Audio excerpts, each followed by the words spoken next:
Olá, meus amigos! Estamos de volta ao programa Igreja Missionária, chegando aí na tela da sua casa, do seu escritório, para ser esse espaço de pensar a missão além das fronteiras da nossa cidade, de pensarmos a evangelização, de orarmos pela igreja perseguida mundo afora. Esse programa é uma bênção. Eu sou suspeito de falar, mas eu acredito mesmo que é uma bênção. Eu espero que você esteja sendo edificado com a nossa programação. Se você está aqui hoje pela primeira vez, deixe nos comentários, no chat. Eu estou aqui pela primeira vez, pastor.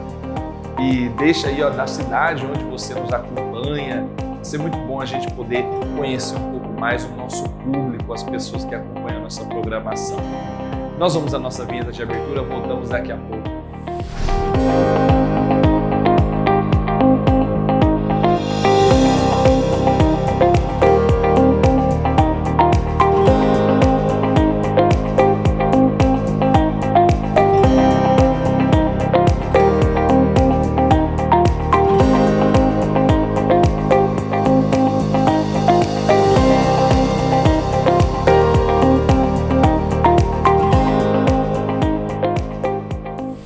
Estamos de volta para continuarmos engajados na missão.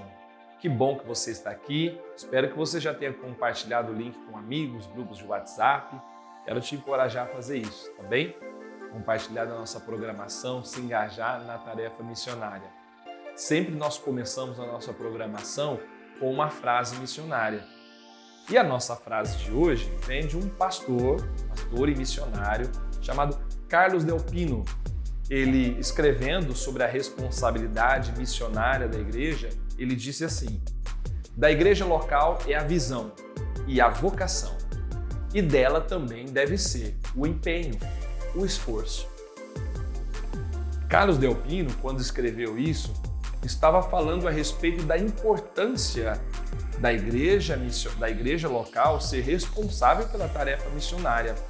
Ela, diz ele, não pode transferir essa responsabilidade para outras pessoas. Nós contamos certamente com agências missionárias e organizações cristãs engajadas na tarefa da evangelização mundial. Mas, sobretudo, essa é uma responsabilidade da igreja, que vai se expressar por suas juntas de missões, por seus ministérios de proclamação em igrejas locais e assim por diante. Você, na sua igreja local, você deve ter na sua igreja local um ministério de proclamação, um líder de proclamação. Mas a tarefa, a missão, o empenho, o esforço é de todos nós, é de toda a igreja. Porque o mundo é grande, é um grande campo missionário e há muita gente no mundo que precisa do Evangelho de Jesus. Mas hoje, nós vamos ser com os cristãos que sofrem na Colômbia.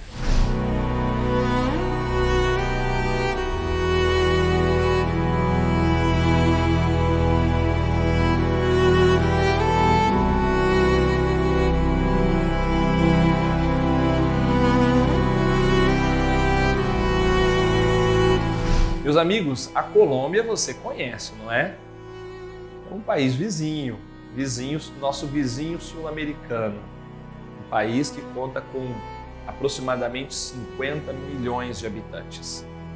Dentre esse grupo, 48 milhões são cristãos, isto é, a maioria das pessoas na Colômbia são cristãs, se identificam com o cristianismo. E talvez você pense, pastor, como pode haver perseguição? Por que devemos orar pelos cristãos que sofrem na Colômbia se a maioria naquele país é cristã? De fato, a maioria é cristã, mas eles sofrem perseguição das gangues criminosas e grupos indígenas também.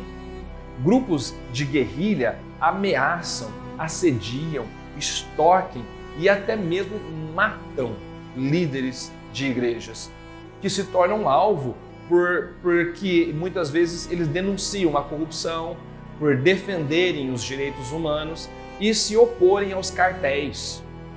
Então, os filhos, muitas vezes, até mesmo os filhos de líderes cristãos, também podem se tornar alvo para desencorajar o líder a não denunciarem os cartéis, a não atuarem contra esses movimentos de narcóticos.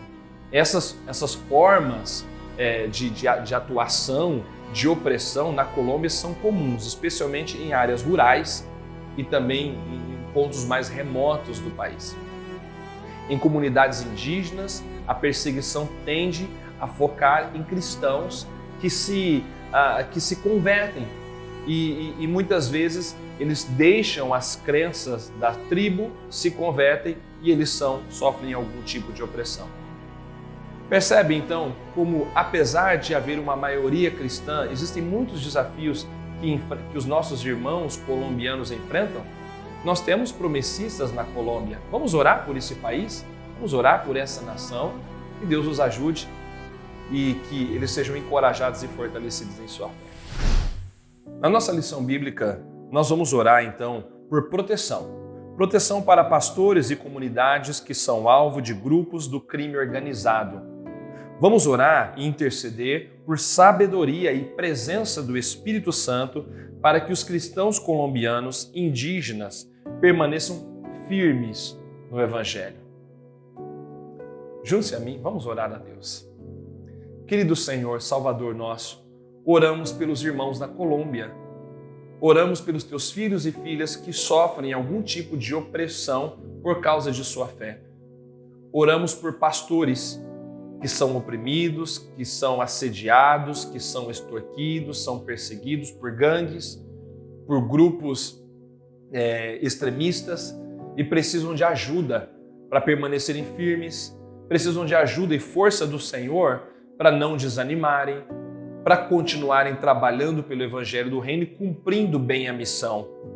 Deus, ajude a igreja colombiana, que ela cumpra bem a sua missão, que mais pessoas sejam salvas naquele país e te conheçam, que pessoas perversas, pessoas que praticam a maldade, sejam salvas, que eles ouçam falar de Jesus e sejam milagrosamente transformados pelo poder do Senhor. Ajude os teus filhos e filhas, ajude o teu povo na Colômbia, para que a partir da Colômbia, missionários se espalhem pelo mundo, levando as boas novas de redenção. Que a partir da Colômbia, missionários e pregadores do Evangelho se espalhem. Abençoe, Pai, a igreja promessista lá na Colômbia, os nossos irmãos e irmãs, que eles sejam sempre produtivos no reino de Deus, que não desanimem jamais, que sejam fiéis em todo tempo e que muitos sejam salvos através deles e cheguem ao conhecimento da verdade para a glória de Deus. Amém. Meus queridos amigos e amigas, Colômbia está pertinho da gente, hein? Está pertinho, nosso vizinho. Talvez Deus vai levar você para a Colômbia também. Talvez Deus vai levar uma outra pessoa através da sua contribuição, da sua oferta. Talvez Deus vai sustentar os cristãos que estão lá, ajudá-los, enviar outras pessoas, mantê-las por meio das nossas orações. De qualquer forma que for, continue engajado, continue empenhado e dedicando-se a essa maravilhosa missão. Antes de encerrar o nosso versículo missionário, Jeremias, capítulo 31, versículo 7, a Escritura diz: porque assim diz o Senhor, cantai com alegria a Jacó, exultai por causa da cabeça das nações, proclamai, cantai louvores e dizei, salva, Senhor, o teu povo, o restante de Israel. Deus quer salvar pessoas na Colômbia, assim como quer salvar pessoas no bairro onde você mora, na cidade onde você está. Seja na Colômbia, seja na sua própria cidade ou em qualquer outra parte do mundo, que Deus possa contar comigo e com você na missão. Que Deus nos use para esse propósito santo, missionário, poderoso e maravilhoso. Meu querido, que você tenha uma linda semana, continue orando pelos colombianos. Na próxima semana a gente retorna para sermos um com os cristãos que sofrem na República Centro-Africana. Deus te abençoe, seja um missionário e até a próxima.